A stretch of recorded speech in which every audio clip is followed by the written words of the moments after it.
Hi, welcome to episode 13 of the Mind Over Matter podcast. Today we're talking all about suicide. This is something that has affected both Trevor and I pretty personally, and we thought that it was an important one to discuss. So if that's something that is kind of a trigger for you, feel free to skip this episode. But we talk about our own experiences with suicide and then kind of the things that we think should be changed in regards to how we can kind of stop the epidemic of suicide in this country. So we talked about our own experiences and then things that we think need to change and how to kind of take individual steps to improve your own kind of ways to deal with suicide. So, Yeah, Trevor, this episode is very important to me. I enjoy talking about it. We just hopped off it. Literally just hopped off, started recording this. So I really want to get this episode out to you people. Um, I really think it'll hit home with a lot of people and start getting their gears turning a little bit. So I think really without further ado, enjoy the episode.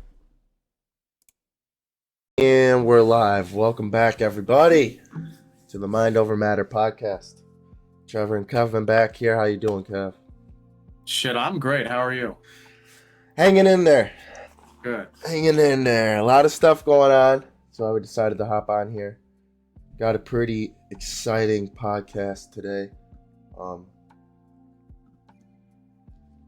Two close people to me had there's things that happened to them that got me thinking internally a lot.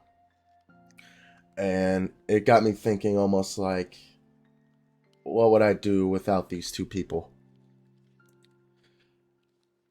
And while I was thinking that, it hurt because I was all the way in Florida and couldn't really do anything to help, of course. So again, we turned to the podcast, and I wanted to talk about suicide prevention, kind of, because that's what I initially wanted to do the podcast for. Wanted to talk about that and a couple other things. So hit up Kev last night. Of course, he's here today, and we're gonna get started here, Kev. Yeah, no. So, like Trevor was saying, there are two people that were really close to us that have been kind of struggling with suicide, and that kind of gave us the idea. We didn't really have like this is for sure what we wanted to talk about. We just kind of wanted to keep it more of a low key kind of thing and just kind of talk about our experiences with suicide and then also too how we can kind of there's a lot of room for improvement as far as us as men and as people that work with other men. Like there's an infinite amount of shit that we could be doing better. And with that, I just kind of wanted to use our platform here to kind of discuss that and then kind of just to show people like whatever you're going through, there's always been someone that's gone through it also. And in that there are other people that you can lean on. So I'll just kind of kick it off, just going into myself. So I had never I never really had like any suicidal ideations. Like growing up, it was always sorry, my fucking dog just walked in, dude. Now growing up, it was always just preached to me as like a temporary solution almost to a permanent problem. Or I got that reversed. It's a permanent solution to a temporary problem. And that always, I mean, I don't even remember where I heard that. I think it was somewhere in high school. But it always kind of resonated with me. So my experience with suicide is some shit happened with me and my wife, and like I wasn't sure that it was gonna work out. I won't really get that deep into it, but like I fucked up pretty good. And I'm like, well, my wife's either gonna leave me or she's gonna stay with me, right? And I was like just hanging out on the bed and like I seen my handgun next to me. And I'm like, man, it wasn't even like the a literal gun that got me thinking like that. It was more just like the symbology of it. Like the gun to me was like a means to an end, if that makes sense. Yeah. And I was like looking at it and I was like thinking about how easy it would be if all this was kind of over. But it's like it would only be over for me, obviously, because I'm dead. But like my wife's now got to deal with me not being here and then all the problems, that can go along with that. So it almost seemed like a kind of a selfish thing for me to do. It's like all my problems now are just kind of pushed onto my wife. And now it's like, well, that just seems like kind of a chicken shit way to go about this. Yeah. Not to call people who do kill themselves a pussy or anything, but that's just how I felt in my situation. See, mine was a little different. So,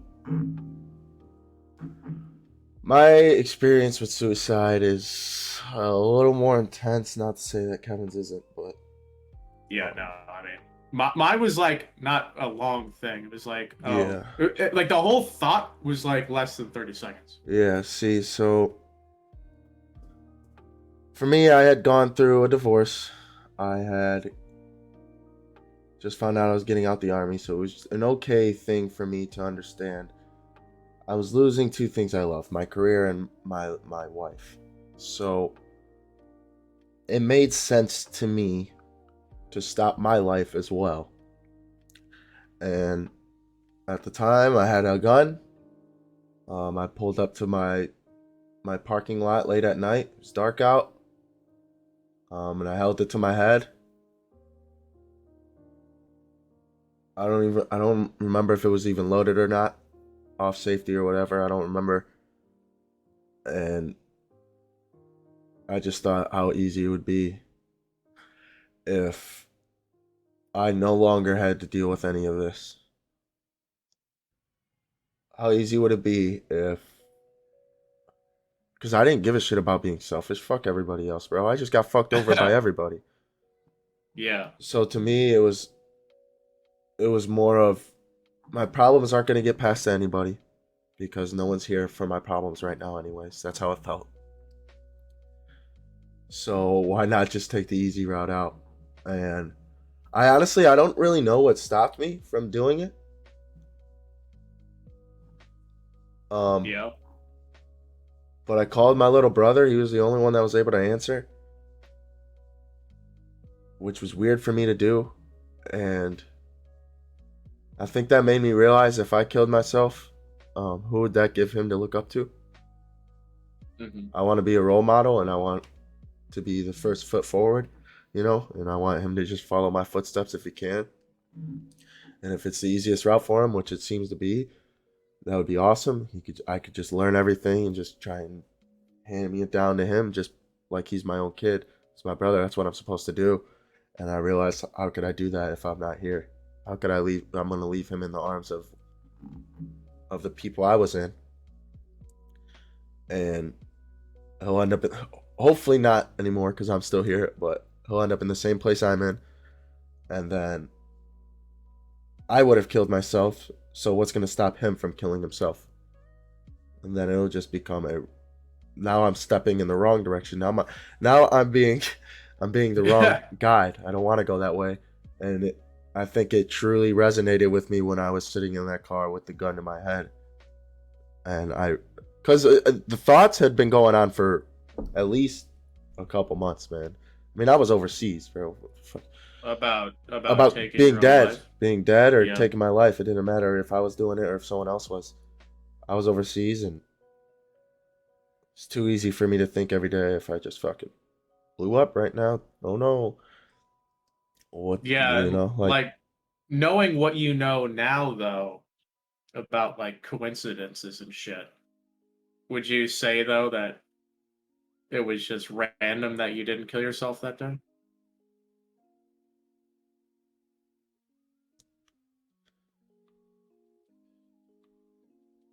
yeah, I wouldn't say it's a coincidence. That's what I was trying to say. It's hard for me to say it was a coincidence. It was me. Yeah, it was me resorting to. It was fight or flight, bro. Like Yeah. it was resorting to my subconscious, and my subconscious wanted to do this, and I guess that's what shined light on my situation, was shined enough light on it to where I was able to focus on it and eventually create this podcast. Yeah, and it's like I think one of the big differences in our experiences is like mine was caused by me doing something. Right. Yeah. But yours was caused by something being done to you. And so I think that's kind of where, like, me not wanting to be selfish because of a problem I caused, like, you wouldn't think that because, like, you didn't Yeah. force your wife to do anything like that. Like, it wasn't nothing you did. Yeah. So, like, my question, though, like, that I just thought of is, like, you said that you were thinking about killing yourself for months before that happened. Yeah. Is there, like, anyone that, like, tried to, or that could see that you were, like, acting a different way? Yeah. So, Johnny Mulberry, if you're listening, shout out to you. Shout out to Johnny Mulberry. Never said it to your face or anything. Never really had the opportunity to, but I was addicted to sleeping pills. No coincidence that I finally took one for the first time last night because I'm sick. But I was addicted to this sleeping pill. I was sleeping 18 hours a day easily in Iraq. Johnny stepped in and was like, "Look, dude, like you're just sleeping all day. Like, that's all you're doing. What are you doing?" So I'm taking these pills. I take 2 a day in the morning, and then when I wake up and go to whatever, I take 2 more and go to sleep again. He's like, "Dude, you can't just keep sleeping like this." So that was one person that really impacted it all because it was like I had to just wake up and deal with it. I had to get outside, talk to people. So yeah, that one was he was someone who helped me out. Noticed I was acting different. You obviously, but I think it was generally pretty easy to notice my attitude, feelings, whatever, because I was very vocal about it at the time. So, like for you, you were able to see that I was hurting because I was coming to you, telling you my whole story. You're like, Yeah, look, yeah. I need to come help you out. And another person who helped me, and I couldn't be more thankful for, is Brian May. He saw like just everything happening. He got to witness it all, like just my whole journey. Man was through it all, and I mean, I asked him a couple questions. One was, Brian, how did you get over his past? Because he was engaged at one time. Brian was? Yeah, and he got cheated No on. kidding. He got cheated on when he went to basic and then went to Colorado. And he found out through the girl's best friend. So, Oh, really, no coincidence, huh? golly. No Hey, if you're coincidence, huh? that girl listening to this, you really fucked up because that man's got a real nice caboose. Anyway. uh, but yeah, so I went to him and I asked, "Hey, how did you get over it?" And the dude, like, without blinking an eye, emotionless, said, "I just realized I had no time in my life or space for people just like that." Yeah, I mean, it's a very analytical way to think about that. Yeah, and I said, "Fuck." I was like right to his face. I said, "Yeah, I'm just pretty emotional right now. It's hard for me to see it like that." Because that Yeah, was like 2 weeks after the divorce. and you're like an already emotional guy too. Yeah, Like I think it's almost easier for someone like Brian or myself, who's like more of an analytical, kind of yeah, logical person. yeah. And then there was times where like, I mean, either I stepped up or Brian stepped up and said, "Hey, give me your guns," or whatever it was. I mean, I would go to him and say, "Hey, you could have this because I'm living here now, anyways." He would tell me Yeah, where they're at, but I don't need to. Or he wouldn't tell me where mine are. I knew where his were. I think some shit like that, but yeah, his were locked. Some shit like that, and I was, just a support from someone who didn't, who went through it, understood what I was going through, and didn't solve his problem the same way I solved mine. Yet he let me do whatever I pleased, pretty much, in his house, and was supportive through it all. the thoughts were going on Yeah. for months. Like, the thoughts. I mean, it sucks to say, but like even while I was married, there was times I was driving down the road and was like, what would happen if I just yeeted this car into the pole? Like, literally, like Yeah. it's too easy for me to nudge this right into this pole right there. Yeah. Too many, Do you, too many times. I can't count how many times I thought that. you think like why you're talking when you were married though? Yeah, For what though? Like I mean, do you just remember? I'd I be mean, up. No, it was too often, bro. It used to be like I'm yeah. just fucking too. It's too easy. It's too easy to do it. It's way too easy to just end it. Yeah, no, but I'm saying like were you not happy in your marriage then? Like there would have to be something I would think that Towards the caused you to end, think yeah, that. no, towards the end, the last year of my marriage was pretty rough. Yeah. 'Cause it was Yeah. first deployment and then the second deployment. It was a year in between. First deployment, she did things I didn't like, so I tried to address. We didn't fix them, so it was just a mess for like the second 6 months of that. And then when I deployed again, it just Yeah, I remember when you were like a younger guy in the shop, because I'd come downstairs for anything, and I could always count you saying, "Guess what dumb thing my wife did to me yeah, today." And I joke about it. Oh, I mean, I feel bad now, but like I didn't realize I didn't realize how bad it was at the time, because we bitch about our wives all the all time. the time. Yep. Like we almost do that more than we do work. Yeah, Hopefully, agreed. fucking John Slough ain't listening. Whoa. What? No, but I mean, you know, he does the same shit, dude. But I'd be like, yeah, Trevor, how'd your wife piss you off today, dude? And Yeah. then without fail, it was Fair always, enough. you always had some for me. But it begs the question, though, is like, as men, sometimes we have to suffer in silence. Like, it's just the way it is. Yeah. But clearly, this is not, like, suicide isn't an issue where we can afford to take that approach. Yeah. But my question though is like, where do we draw the line between like productive suffering and unproductive suffering? Like, at what point do you say I'm suffering right now, and there's no real good reason for it? When lives are threatened. Yeah. I think when lives are threatened, and I think the easiest way to either pull yourself out or whatever it may be, I think Joe Rogan said it too, is just or no, Joe Rogan didn't say. His answer was find out like something you enjoy, find a hobby, find something you really enjoy. Mine, I had a different journey. Mine would be find one true friend that you could tell literally anything to, literally the whole story to, and they would just talk about it with you. And if you find one true friend, you can find another. And the line is drawn, I think, right when lives are threatened, if it's your life or another life.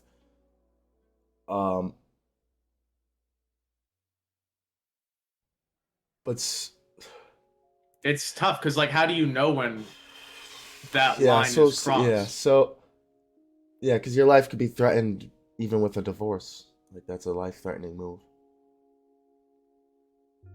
I mean, I'll take a stab at it. Send it. I think that you should suffer in silence only on things that are productive and positive.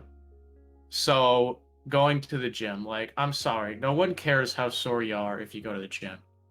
Just you go there knowing full well that you're gonna be going through pain, but it's gonna be worth it, right? Or getting a tattoo, let's say, that you know it's gonna hurt. Or like when we were doing fucking PT tests, bro, like you'd run a 2 mile and you knew that it was gonna hurt a lot, but like you do it because you wanted to get a good score. Yeah. And that was give you more promotion points, or fucking people would like you more or whatever. But there are other things too, like going through a divorce or anything where there is no real good thing that's going to come out of being silent about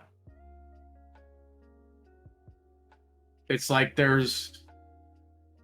how do I put this, dude? It's like you have a problem where being quiet is not going to help it, because the problem is not really one that is It's just that it's a It's problem. yeah, it's like not. It's almost not solvable. Like my divorce, I'm Yeah, divorced. It's not. I can't solve it. So I wish there thinking was a about it better. in my Yeah, head, I'm not gonna find a solution. There is no solution. Like I'm divorced. That's it. Move on is the solution. So I'm suffering in silence about this divorce, about my past, all this bullshit for no reason because the solution is to move on, go forward. So if I bring up all these things to you, if I come to you instead of crying about it in my head, now I'm bringing this to light, and you're able to say, "Look, yeah, but it happened. See why you feel that way. Move on, though." You know what I'm saying? yeah, That's not it's what like I want to hear, but it's what you need to hear. yeah, Yeah, well, it's like some problems I don't think are necessarily fixable. yeah, Like your situation, I don't see how that was getting fixed in any universe. So I think that is where you can kind of draw the line. Like if you're suffering through something and there's a point where like you don't think it's fixable, I think that would be like a good point to reach out to someone. yeah. I think that's true, but then when you get to the point where you don't think it's fixable, you could be in such a depressed state to where you just want to end it. When you finally realize it's not fixable, that's when it's too easy to take that Oh, gun and just pow. okay. Well, I'll back it up then. When it's, I don't even know, taking a turn to where you think it's unfixable. It's tough because I don't think there's a concrete way to really say like, okay, I X I happens. what I live by now is I speak my mind. I do not Yeah. suffer in silence. There's not a I speak my mind. What I genuinely believe needs to be said, I will say it and I will learn from it, whether it's good or bad. If I think I shouldn't have said it or if I think I should have said it. And then I will at some point know exactly what to say at times. You know what I'm saying? Like Or what not to or say. what not to say exactly. So but I learned through the hard way suffering in silence doesn't, like you said, it doesn't solve anything. You get nothing done. That's why if you feel, you need to find that one person you feel comfortable with so you don't have to suffer in silence. If you don't have that one person, you need to hunt for that one person. Otherwise, you will suffer in silence. Who are you going to go to? Fucking, there's no one. Find one person you can go to. Because suffering in silence is not the right answer. I don't think it's the right answer when it comes to mental health issues at all. And how do you become that person for? Become what person? Which person? So you said that you can't suffer in silence about mental health and that you should have one person that you don't trust, right? Or that you do trust. If I don't have that person in my life, how can I become that person for someone else?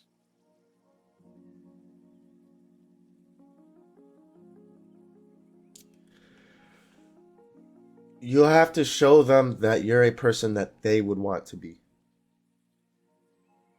How do you mean? You have to they would have to almost, it's like idolize you almost. Like you would have to show them that you have traits that they would want in their life. You have to bring something to a table. So for me, I smile, I keep myself happy, I try. So I have to bring Yeah. that to the table when I meet somebody to show them that I'm a happy person. That opens the table for a lot. Yeah. No, I that's mean, a true. happy, that's a perfect trait for me to go on. That's why the smile's awesome. Yeah. But you need to be someone that's worth being. Be someone that's worth idolizing. Yeah. No, like that makes sense to me. And like I think an important component of that is like not trying to be like the perfect person. Yeah, that was gonna be my next thing. I wanted to start with that, but it would sound bad. Yeah, it's okay. Kind of how I started with Marissa, my girlfriend, when I met her is I showed her my good qualities first. The first couple days, I showed her all my good qualities. The first night we met, she saw them. Like, When like I took straight, my shirt yeah. off. And then I said, "Look, here's all my baggage." Bang.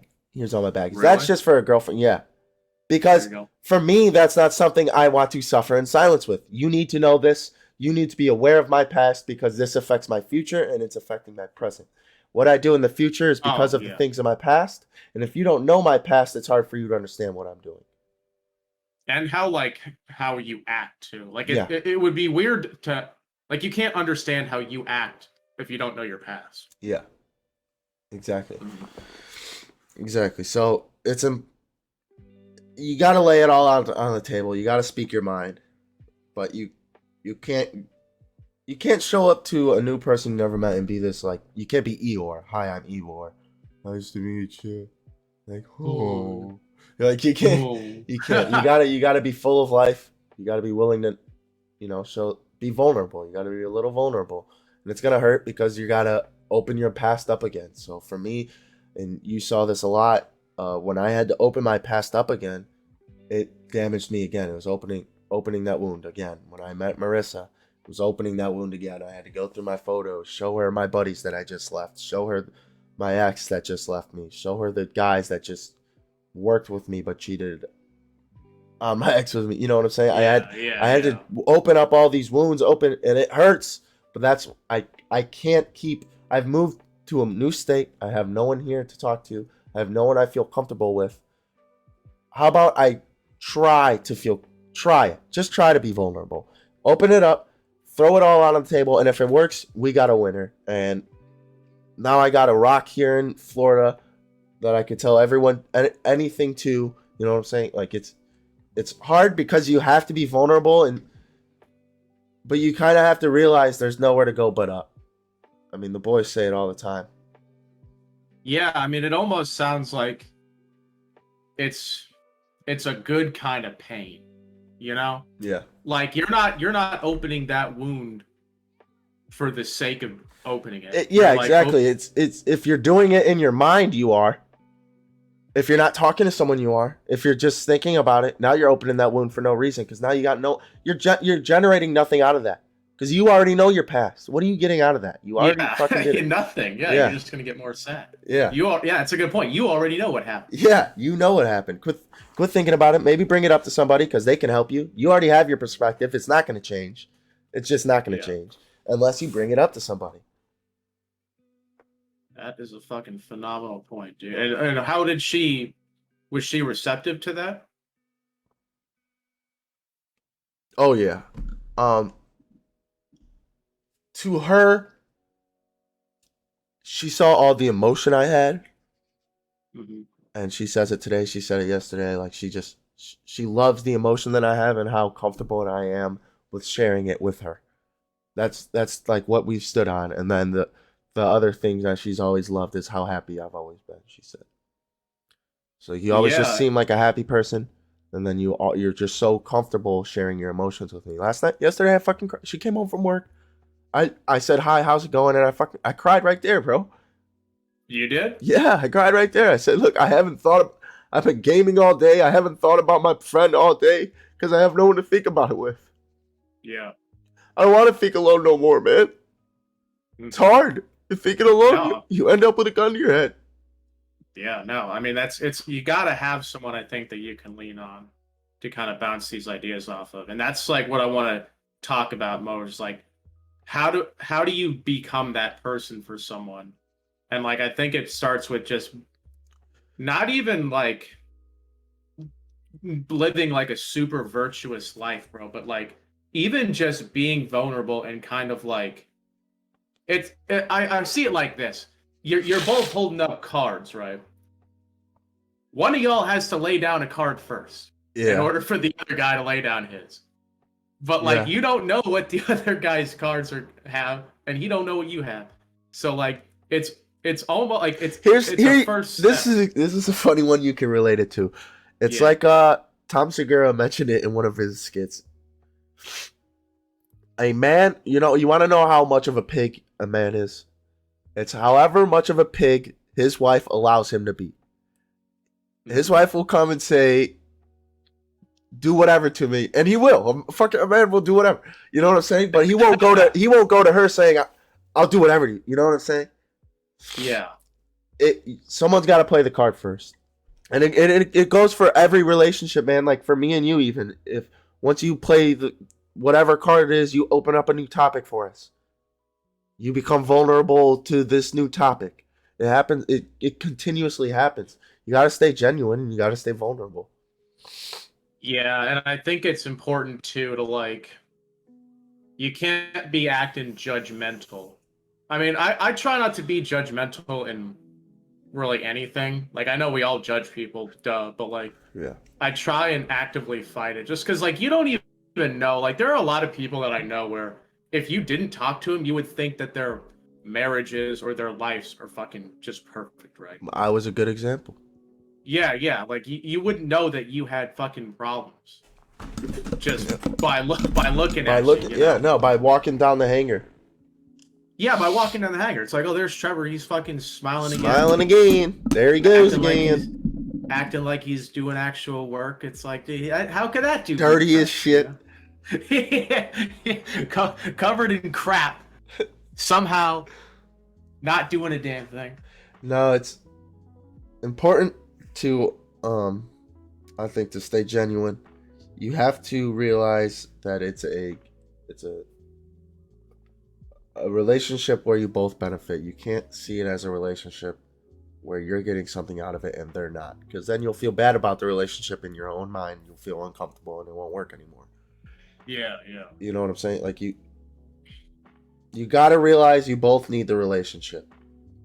You both need it. In order to feel good about myself in my relationships, I want to bring something to the table. Anything. Bring something to the table. Learn a skill, learn a trait, learn anything. Fucking just acknowledge your gifts. Just recognize all the gifts you have and start using that to your benefit. What has everyone always told you? What has everyone always told you? For me, even throughout basic training, I have a good smile. Everyone has always told me that. You have a good smile and you're always smiling. Use that to your advantage. Play that card, and that's what me and Marissa met on. That's what a lot of people meet me on.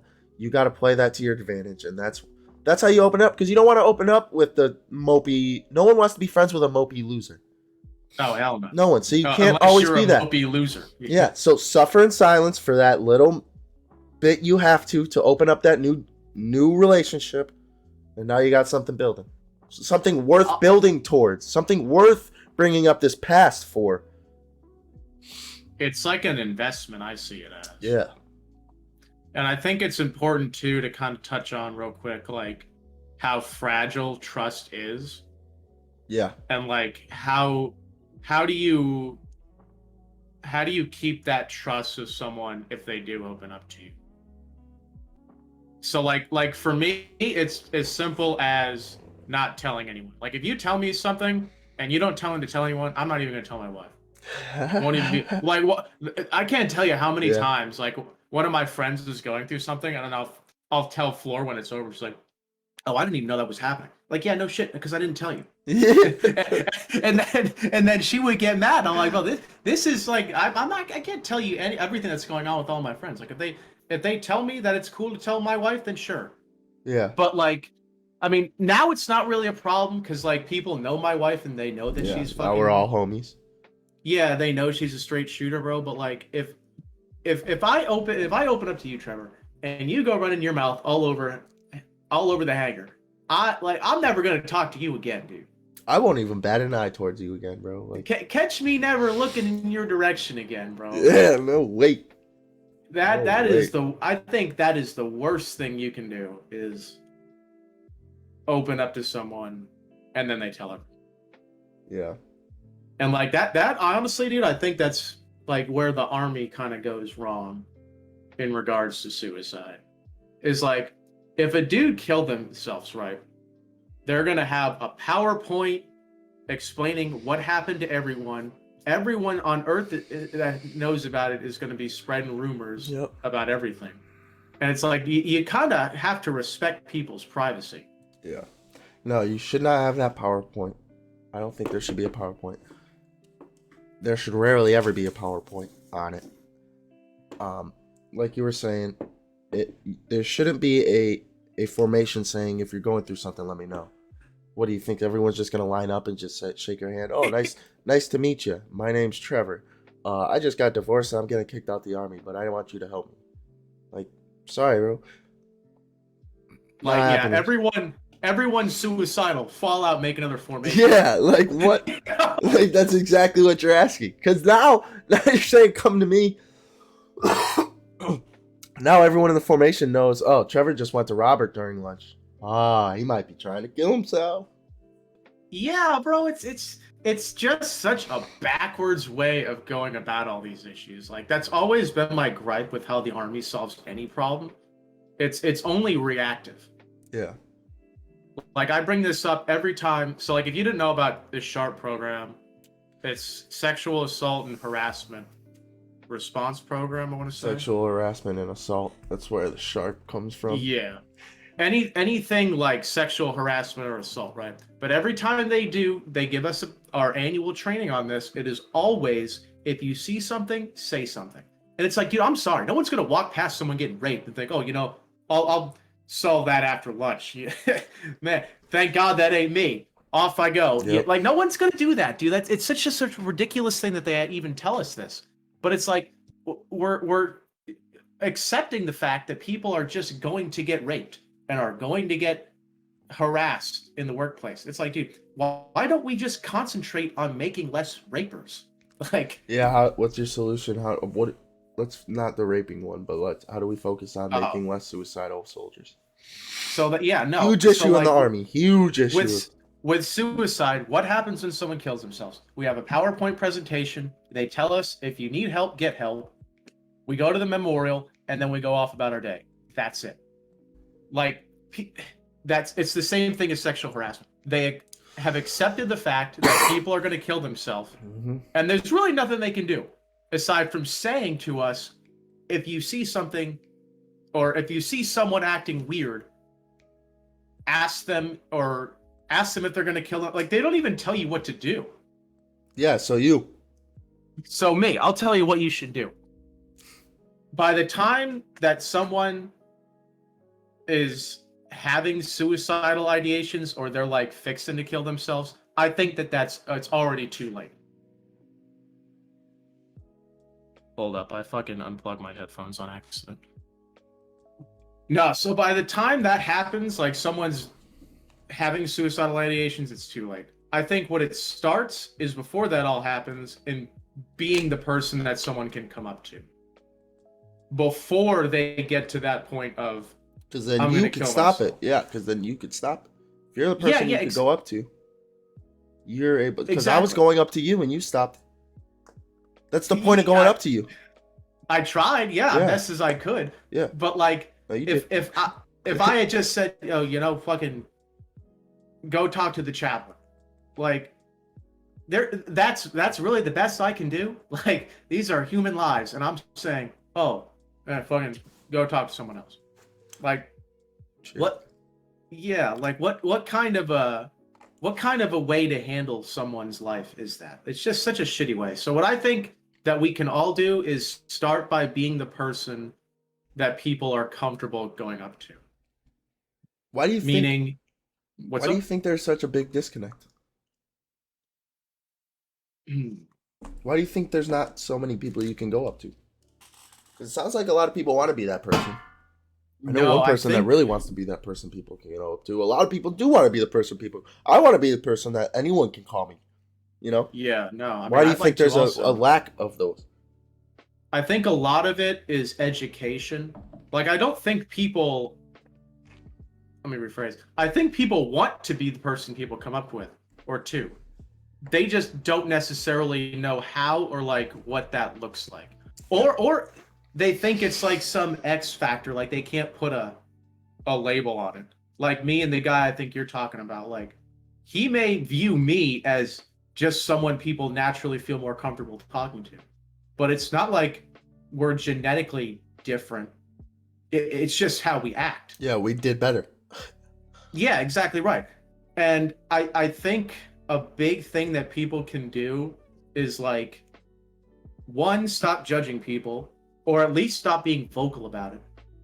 Especially about shit people can't change. If I make fun of you because you got a stupid haircut, okay, got it. But like, if we're shit talking someone who is having a wife problem or um a family problem, a money problem, anything at all, like if you judge someone for that, you're just a shithead, dude. Like, I'm sorry.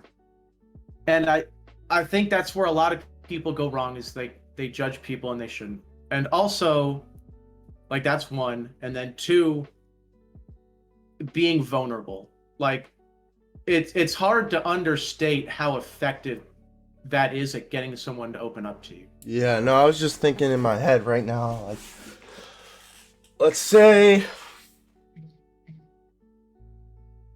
John Slough pulls me aside, says, "How are you doing?" I said, "I'm doing good.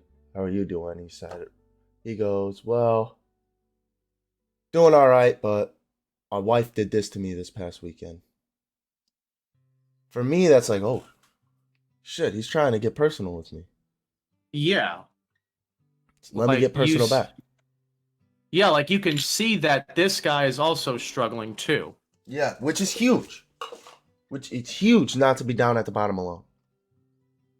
Yeah. And like people fucking sorry, I'm looking up a quote, dude. I fucking already got the and quote for the episode. Like, I'm not gonna open up to you, man, if I think like everything is hunky dory. Like, how am I supposed to relate to you if I think your life is perfect? Like, what are you gonna relate to me on if you've never told me a problem? Yeah. Not like, oh, my wife bitch said I didn't do the dishes. Like a fucking actual problem, man. So Not it's like an argument. my opinion then it comes down to not people not wanting to be vulnerable. So I want to say people know how to become the person to walk up to and say anything to. People want to be that person, but not everyone wants to be vulnerable. It's hard being vulnerable. Yeah, no. I mean, it is a laborious thing to do. Because then once you're Like, vulnerable too, then you're instilling trust in somebody too. yeah. Now Slough John thinks he's telling me something that I'm not gonna go tell everyone. You know? Yeah. But likewise, though, if you did go and tell everyone, he would never be vulnerable with you again. No. So, I don't know, man. It's like, why are people so, like, afraid of being vulnerable? I mean, I don't know, to be honest. I don't think there's one thing that you can pinpoint and just say, like, oh, yeah, this is the reason. Yeah, I honestly I have no idea. Yeah, I mean, it could be because social It's media. hard. It's hard to be vulnerable, I think. It's just when you're vulnerable. Maybe it's this. So when you're vulnerable, it's normally about an issue. And so for me to become vulnerable with you, I would bring up my divorce. Sure. Through my divorce, the lessons I learned is trust. The lessons I mean, it could go on trust, family. I've learned so much through that. But I don't want to, because I learned not to trust this person. That's why I'm divorced. Now, if I'm coming to you trying to be vulnerable, telling you about this story, now it's like a double whammy. I'm trusting you to not tell the story where someone betrayed my trust. So if I get betrayed again, that's why it's kind of scary to step into those feet and become vulnerable because you don't want to get hit with it again. And I think that's the easiest thing. That's the easiest one I could think of, is just because you don't want to become hit again. You don't want to get hit again. It's like in poker, dude. You went all in and you lost. Yeah. You're probably going to be weary of going all in again. Yeah. Unless you know you got a good hand. That sometime you can win. Yes, you go all in on a good hand. Yeah, and also too, sometimes there really is no other option. Yeah. Like, there's not really a good option, I don't think, if you have someone that you want to open up to you. Like, you can't get someone to open up to you unless you're vulnerable. Like, it's almost like, oh, well, if you don't, like, okay, you're not vulnerable, and do as I say, not as I do, type deal. Yeah. Yeah, like, you're still good, but like, you're expecting someone to do something that you wouldn't do yourself, and I don't think that can really be accomplished really in anything. Yeah. Be like, oh yeah, go if you are not good at running, and I just told you to go run, but I was bad at running myself, and I didn't try and run with you. It's like Yeah. So what benefits have you had from having these people to talk to? personally, I've seen. I would say the biggest benefit is just that I've been able to be there for people. Like I like helping people, and I really don't care what that looks like or how I'm doing it. But like if I can be the person that someone comes up to and like opens up to, like I don't think that there's anything better than that. I agree. And then two, though, it tells me that like I'm not alone in what I'm going through. So now it's a double help. Yep.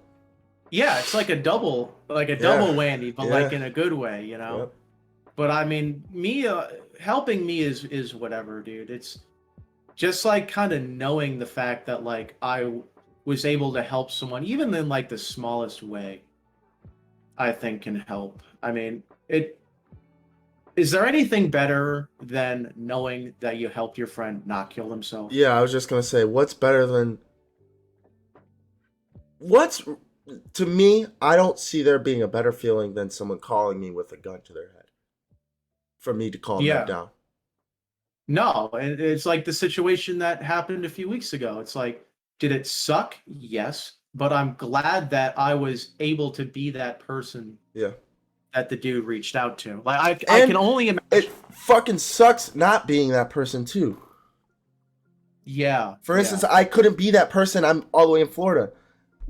It sucks. Hmm. But Yeah, no, I mean it does suck. But then too, like let's say too, like you're also making every effort to be that person, and for whatever reason you're not. I don't think you should blame yourself for that. yeah, I agree. I At think some point that's you a can't. really Some point you can't help it no more. yeah, exactly. Like there are some problems that are just out of your hands. And I think that's another thing to realize too is like realizing kind of the limits of your own abilities. Yeah. So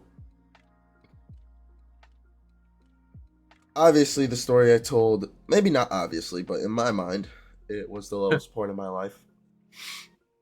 And since then I have not hit a lower point, which tells me Mhm. that was only one way to go up from there. Only one way to go. Only one way to go. Only one way to go. Yep. So go up, but at some point I'm coming back down. That's the way of life. But it is how I mitigate the lows. How my life is ran pretty much. Life, what is the quote? It's like life is 1% what happens to you, 99 how you react to it. Damn Mhm. near some shit like that. So what is like something you do that mitigates your lows, or something that people can do to mitigate their lows? What should they strive to do? Okay, yeah, no. So I think it starts with realizing that life is just that. It's highs and lows. I think of it like a tide. It goes in and then it comes out, right? So if you're sad or depressed or anything, just knowing that it will get better, I think can go a long way. Specifically when if I'm just in the dumps, dude, and like it's hard for me to see the light, I guess, at the end of the tunnel. What helps me is naming things that I'm thankful for.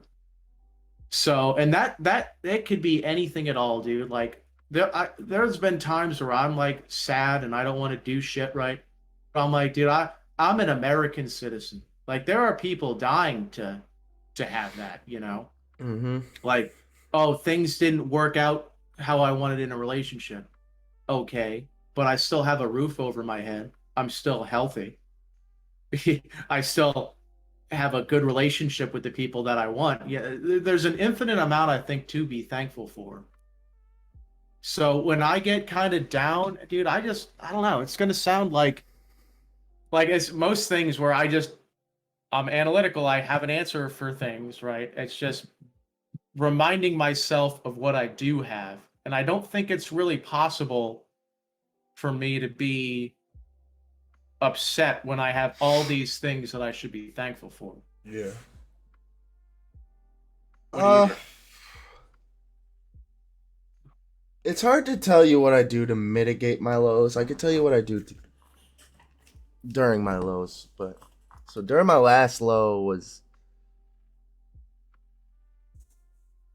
hung on to the people that believed in me. Is what helped me the most throughout this last year. Mm-hmm. The people that believed in me showed me that if I just keep doing what I'm doing right now, eventually it'll be okay. Because it's not just going to change overnight. I'm not going to be happy tomorrow. I'm not going to be happier in 2 days. It's not going to change overnight. However, I am in a state of mind right now to where I think if I just keep doing me right now, I got people behind my back. They think it's going to pan out for me. Now I think it's going to pan out for me. If I just keep doing this day to day, through time, I will get there.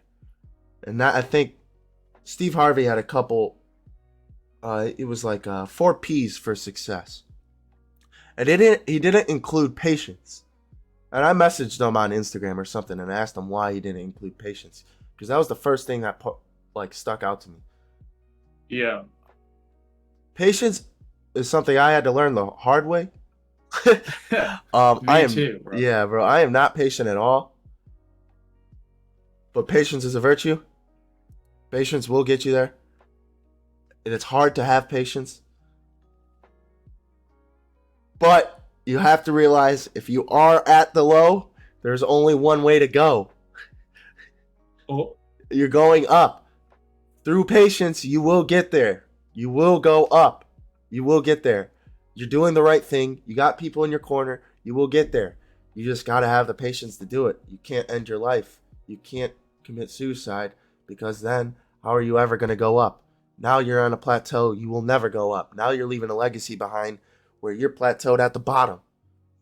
No one's going to remember the top. That's the worst place to fucking end, bro. You Yeah. don't fucking quit a game when you're losing. Like, yeah, what the fuck? If I'm down by 3, I'm not going to fucking quit the game. Pass me the rock, bro. Yo. And too, like, mitigating too, bro. Yeah, like, ride the highs is what I would also say. Yeah, you taught me that, actually. You Did I? Yeah, so when I moved to Florida, I got the army money, all that. And I didn't want to spend any money on myself. And you're like, look, dude, you ought to celebrate. Like, yeah. You dodged 2 big bullets within a year. Go buy shoes. And I think the first thing, I don't know what I bought first. But it was something. Oh, the watch. You told me to buy a watch or something. I don't know. You told me to spend money on yourself. Buy a chain. I remember telling you, yeah. Buy a chain. Go buy something. Go look good. Go spend money on yourself. Ride the high out. You're in a high point. That was just a low. Now you're in Florida. Go ride it out. Endure it. Embrace it. And like I'm trying to, like the low will come. That's a given. But like when you're on that high, bro, fucking foot to the gas. Yep. No, what's this? It's like there's a saying. There's 2 things we're certain of is like death and taxes. Yeah. You ought to just throw in the lows in that. We're awfully certain we're gonna hit a low. Everyone is off. If you're not certain, you got to do some thinking because everyone will hit a low. All the famous people have hit lows. Steve Harvey talks about his low all the time. All the famous people you idolize, they don't talk about their lows because it makes them vulnerable. But they have all hit a low. You're just in it. It's just part of life. You're in it. You're at a low. There's only way to go. Only one way to go. You're going up. You got to build a team around you that wants you up. Because it's easy for people to say, hey, no, you are depressed. Why are you so depressed? You need a job. You go do this. You go do that. I'm happy, so you do this. But when I talked to my cousin Mark, and I'm like, man, this is going on. This is going on. This is going on. He's like, dude, don't worry about it. You'll be fine. You'll be fine. You'll be fine. Yeah. It'll work out. It'll be fine. Those are the people you need to talk to. Suffering in silence. Suffer in silence to the people you don't get any benefit from. Suffer in silence to the people that are going to say you are depressed. Fuck you. Or suffer in silence with the people that are going to say, no, come suffer with us. Suffer alone. Suffer in silence then. Do not suffer alone when you have someone next to you that genuinely cares about you. Because that's what's going to hurt them in the long run.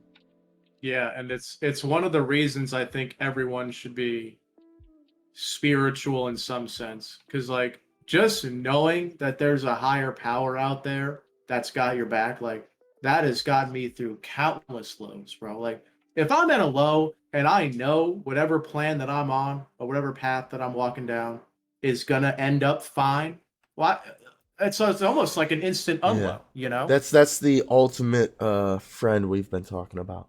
The ultimate friend. The higher Yeah, power. bro. The one you can tell everything to. So that's the answer if you're alone. For me, for you, I'm just learning about it, but it does Yeah. mitigate my lows. It does help with the highs too. I mean, it's that's the ultimate friend you can go to once you feel comfortable enough. So maybe that's what you got to do. What did you do to become more comfortable with God or your relationship with God? I mean, pretty much just becoming vulnerable, man. Like just admitting that I'm not that there's a lot that I don't have control over Yeah. goes a long way. And I think just asking for help. I mean, people like don't like asking for help, dude. Like especially dudes. Like no Yeah, one really especially a likes man. asking for help. Yeah, exactly. So it's just like admitting that you need help and knowing that that help can get there. Because I mean, when I started like praying, let's say, my thought process was if this doesn't do anything, then I'm in no worse of a spot than I am right now. Like I could be talking to no one, no one could be listening to me. But I'm not Yeah. nothing bad can At least happen. it's a form of meditation. Yeah, exactly, dude. But I don't really I don't really know, man. Just kind of being vulnerable. I mean, that well, we've been saying all episode, but just kind of asking for help, I think, is how I went about doing that. It's hard. It's hard to finally open up yourself to ask for help. Yeah, and I think one thing too we should talk about is like just understanding that it's a process and being one with like the highs and lows of life and with your religion. It's like it's not something that I don't it's not going to happen overnight. A lot of it Yeah. is something that we're just kind of continually working on Yep. and Picking up shit on refining. the way. You're walking down the Yeah. path, picking up little rocks on the way Yeah, exactly. Like to build a it's bigger path. okay. Yeah, it's okay to not know all the answers. But just to know though that someone has your back and it'll all work out fine and there's not going to be a problem that's unsolvable to you. I think that's probably the most invaluable part of religion. Yeah. Yeah, not necessarily Christianity, but whatever religion speaks to you, dude, just find it Yeah, and man. I fucking mean, you run with could it. think of it as like putting that person in your corner. So finding that person. Well, me and you are now walking down that path. Me and you are walking together. Now we're both able to pick up rocks from people that are with their hands out. So let's say Yeah. that God has two hands. He's got two hands out, passing out rocks to me and you to make our path stronger. You're picking up a rock. I'm picking up a rock. That's gonna be way better than just me picking up a rock. Yeah, It's yeah. hard to do it alone, fellas. It's hard to do it alone. Oh Take yeah. it from me. It's impossible to do alone. But that's the good thing though, is that you don't need to do these things alone. No, you If you, don't. let's say you don't have anyone, get right with God and you'll always have someone. Yep. And if you have God and your friends around you that can help, you'll be unstoppable. Yeah. With that though, we're at 58 minutes. Perfect. Was one hell of an episode. Um, for those who are listening, suffering, whether it in silence or day to day, holding that gun to your head, and just for some reason my voice is in your ears right now. Step one, put the gun down. Yeah. But step two is really acknowledge we're not all perfect. You're not perfect. I'm not perfect. Kevin's not perfect. No one's perfect. We all have things to work forward. We all have things to pick up along the way on our journey. We all have to be patient. It's not going to happen overnight. But with the right people there and the right support system, with your belief in yourself and your belief in your people, almost anything's achievable. And I think that's very, very important for you to know. You can achieve anything with the right people behind you, even if that is just God. I mean, you hear it over and over again. Have faith, and it'll work out. Have hope, faith. Give it all to Him. But with that, everybody, thank you so much for the support. It means a lot. We will start knocking out more. I just got back from vacation, so just getting back into the grind. Ran into a couple mental blocks there. So just like I said, none of us are perfect. I've been struggling too, but I reached out, got some help, got the help I needed. You should do the same. If it's us, hit up mindovermatterpodcast.net. Contact us down below. Anything, we're here. We're here for you if you need us. Kev? Yeah, I like this episode. I think it's a very tough one to talk about, but I also think that suicide is not something that we talk about enough. What I would tell you guys too is just try and be that person that you would want to have to talk to. So be vulnerable with people, and when someone trusts you enough to open up to them, don't betray that trust, because then you'll never open up to you again. So just find ways that you're kind of struggling to be that person and change those things, because that's going to stop someone, probably your friend, from ending their life, is having you there and you being receptive and caring for what they say. With that, though, I think I'm really happy with this one, and I think it's definitely one that we needed to do. So thank you guys for watching, and more to follow. Amen. Stay blessed. We'll catch y'all next time. Peace. Oh, real quick. What's up? My quote. I almost forgot about that. Stand by. Let me pull it up. All right. My quote is from Dr. Peterson. It is from Beyond Order, 12 Rules for Life. It is: I will trust you. I will extend my hand to you, despite the risk of betrayal, because it is possible, through trust, to bring out the best in you, and perhaps in me. Amen. That's a man I've been following my whole journey. Keep your head up out there. We'll see you next time. Peace.